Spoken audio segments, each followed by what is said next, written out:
And many Christians, some of you are watching me right now, you are mad. You're getting angry. You're getting worked up because I am saying that I don't believe in a white Jesus with blue eyes. No, you cannot say that. You are denying Jesus. Why did you allow the white people to make a white idol and you never complained? Now I'm saying it, you are getting angry. Why are you angry?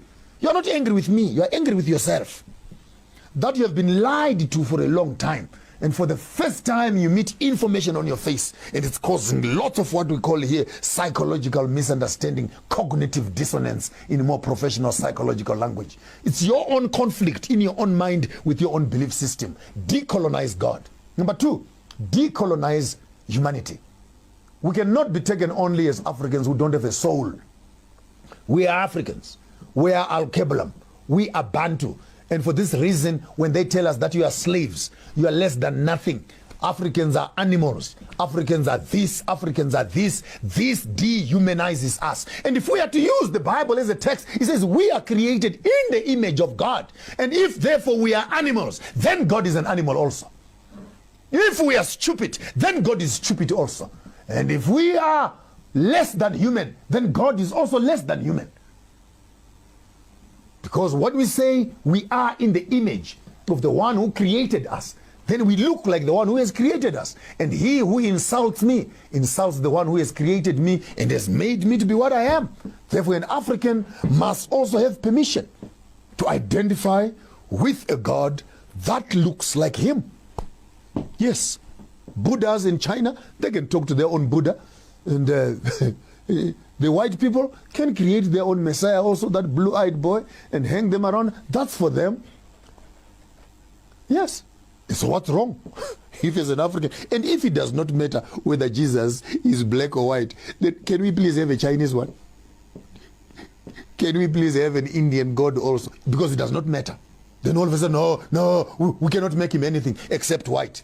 Then you are giving white people an unnecessary privilege to terrorize the rest of us with their white concept of superiority, which translates itself into politics. We shall conclude there. Then thirdly, we need to decolonize and deconstruct the Messiah, the whole picture of Jesus. If you have a Jesus in your house, a white picture of a Jesus in your house, please burn it. That's a demon that is in your house. If you have a book that has a white picture of a white Jesus on it, please burn that book. Those are white demons. If you have a small little cross on your neck that is hanging with a white Jesus on it, that small little blue-eyed boy, burn it. That is a demon you are carrying in yourself. And we cannot as black people be calling on white demons to oppress us and invoking them, calling these white spirits to come and have superiority over us. The true God of the Bible was not a white man. Madagascar is 100 and something, 200 kilometers away from Africa. It's part of Africa. Yet North Africa, which is Israel, is separated by the Suez Canal and is not part of Africa. And this canal was dug a few days ago. Are you okay in your head? We are on the same platonic stone, Africa and Middle East. And God created a garden east of Eden. Therefore, Africa is Eden. We need to decolonize this Jesus story and throw away a white Jesus with his idols. I don't believe in a white movie star from Hollywood who is supposed to have come around and saved me from my sins. How can a white boy with blue eyes die for Africans when they cannot even share land with us? Show me one white man who has died for a black man. Show me one white man. 25 million people dead in the sea on their way to America for slavery. 15 million people dead in Congo. 25 plus 15, 40 million plus people dead. And all their blood means nothing except the blood of a white boy. If you are going to do theology, do it correctly. Do it correctly. And give me an option. If I want to believe in a white Jesus, I'll believe in a white Jesus. If I want to believe in a black Jesus, I'll believe in a black Jesus. But if you want to be true to the biblical text, then be honest as theologians. And I'm embarrassed to be sitting here as a theologian together with some of my theological friends who have gone to school to study. And when we come out of school to study, we actually continue to promote the wrong theology and push it in front of our own people. We have become the colonizers ourselves, Uncle Toms, who are sitting on the conscience of our people. which is wrong. Which is wrong.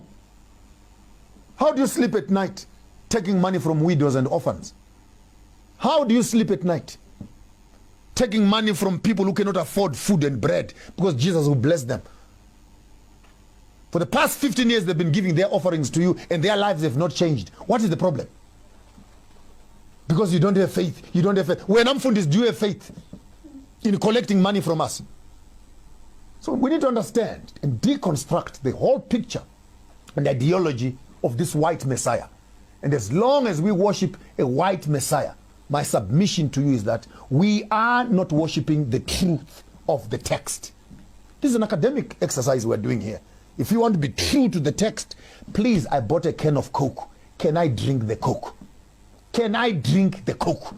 Don't tell me just drink as long as you are drinking. I said I want Coke. Therefore, remove the unnecessary iconography.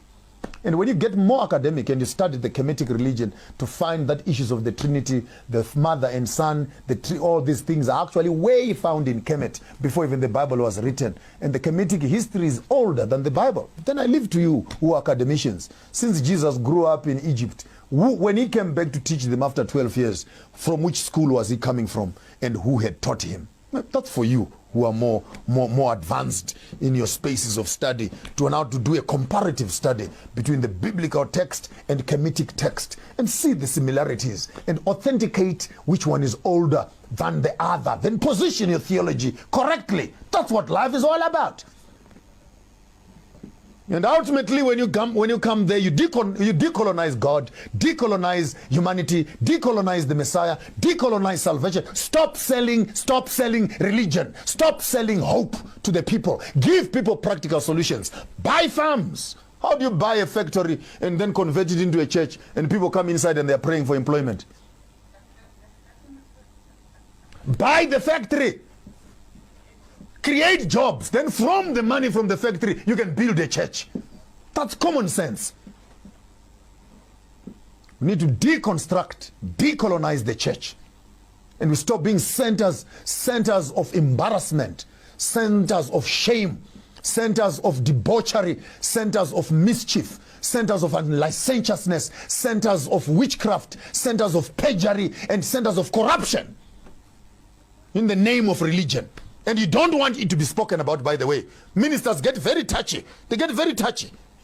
They don't want it to be spoken about because you are bringing the body of Christ into disarray. There's no body of Christ that is so rotten and evil like this. We need to fix these things as Africans because Christianity has become a partner of colonialism. I'll say it again. Christianity has become a partner of colonialism. Why am I saying that? Because after colonizing us, they were drinking coffee together. They never stood to oppose colonialism.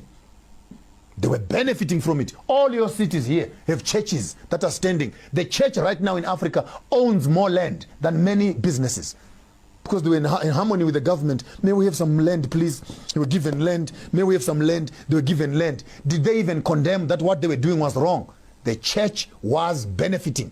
Even now, there are churches that are still benefiting from colonialism.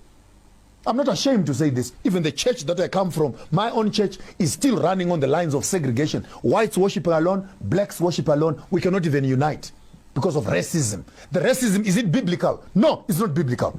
But the church will not stop it because it is founded on the principles of racism and segregation. And now all of a sudden, some other white man from Europe wants to come and run a seminar in Britain of how we must manage racism. How can a racist come and teach us how not to become racist? How can a colonizer come and tell us how to decolonize ourselves? How do you have a conversation with yourself as an abuser of the system? Now you want to come and tell people how to manage and tolerate abuse. How can you be so narcissistic as an organization that you become so insensitive to the needs of the people that it is a conversation by yourself? You colonize the black people. You abuse the black people. You come around a few days later. You want to help the black people to tolerate and manage the colonialism that you gave to them. Are you okay in your head? When you finish abusing a person, when a person is abused, the most horrible thing you can do after raping someone is, oh, let me help you to clean up. Please, leave me alone. You've done what you wanted to do. Can you just get away from here? Let me find love and comfort from people that care for me, and I'll clean up my wounds. And when I am finally clean, and I come back to you and I want to deal with you. You did what you wanted to do and you walked away. When I come back and I do to you what I want to do, you don't have the right of telling me what to do and what not to do. This is where colonialism and politics fail to understand. The colonialist came here.